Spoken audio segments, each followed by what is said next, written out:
Hola, ¿qué tal? Un cordial saludo. Mi nombre es Alexandra Laraneri, estudiante de odontología en UABC Otay.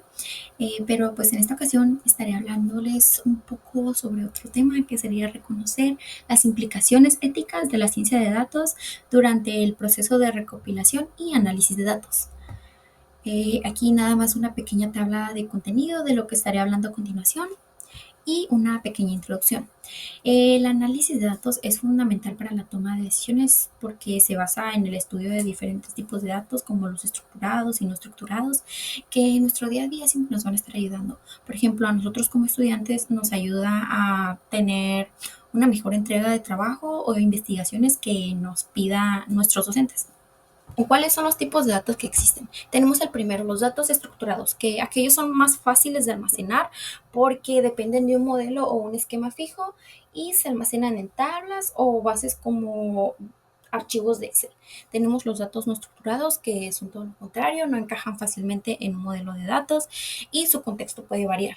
El lenguaje natural es un tipo de dato no estructurado que requiere conocimientos de lingüística y ciencia de datos para poder ser procesado. También tenemos los datos que son generados con máquinas, es decir, inteligencia artificial, los que son basados en gráficos, también denominados grafo, que se usa para modelar relaciones entre objetos como las redes sociales. Tenemos audio, video e imágenes, que pues estos ya básicamente requieren un desafío mayor porque para su análisis, su comprendimiento, se necesitan técnicas avanzadas como el reconocimiento de patrones. Seguimos con qué es el flujo de trabajo de la ciencia de datos. Bueno, este básicamente es un conjunto de pasos que ayudan a guiar un proyecto. Es una tabla de ruta, por así decirlo, que ayuda a los equipos a planificar, organizar sus proyectos para que puedan ejecutarse de manera correcta y para que así los miembros del proyecto puedan comprenderlo mejor y haya una mejor comunicación entre ellos. ¿Cuáles son las etapas principales de la ciencia de datos y en qué consisten?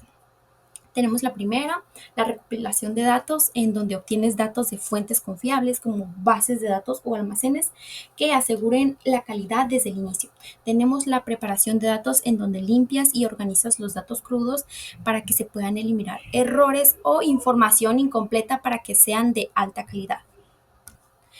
También tenemos la entrada de datos, en donde cargas los datos limpios en sistemas de destino para poder transformarlos y que sean utilizables. Tenemos el procesamiento, en donde utilizas algoritmos para que puedas interpretar los datos y convertirlos en una información más útil, adaptada al objetivo al que quieres lograr. Tenemos también la salida o interpretación de datos, en donde tú presentas la información procesada en formatos sencillos como son los gráficos, tablas e imágenes, como ya lo he mencionado, para que cualquiera pueda entenderla y aplicarla. Y finalmente, pues tenemos el almacenamiento de datos, en donde tú guardas los datos de forma segura para que puedas utilizarlo en un futuro. ¿De qué manera se pueden recopilar los datos? Tenemos tres. El primero, lago de datos o data lake, en donde se almacenan grandes volúmenes de datos, tanto los estructurados como los no estructurados, en su estado original, lo que permite un acceso rápido, ideal para la exploración y el aprendizaje automático. Tenemos también el almacén de datos, o sea, el data warehouse, que contiene datos ya limpios y procesados. Eh, Son más confiables ya que tienen sus datos más precisos y armonizados. Y también tenemos la comparación y uso conjunto. Básicamente es una fusión porque es donde muchas empresas combinan ambos sistemas para que se pueda aprovechar al máximo la flexibilidad del lago y a la vez la fiabilidad del almacén. ¿En qué formatos se pueden encontrar los datos? Podemos encontrarlo en los siguientes tres. En el formato tabular, como el que se encuentra en bases de datos o archivos de Excel para los datos estructurados.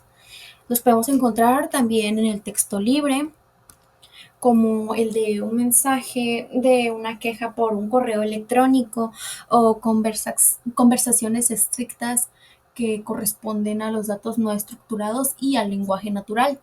Tenemos también los registros, como los registros del servidor web, que son ejemplos de datos que son generados por máquinas, como ya lo mencioné anteriormente.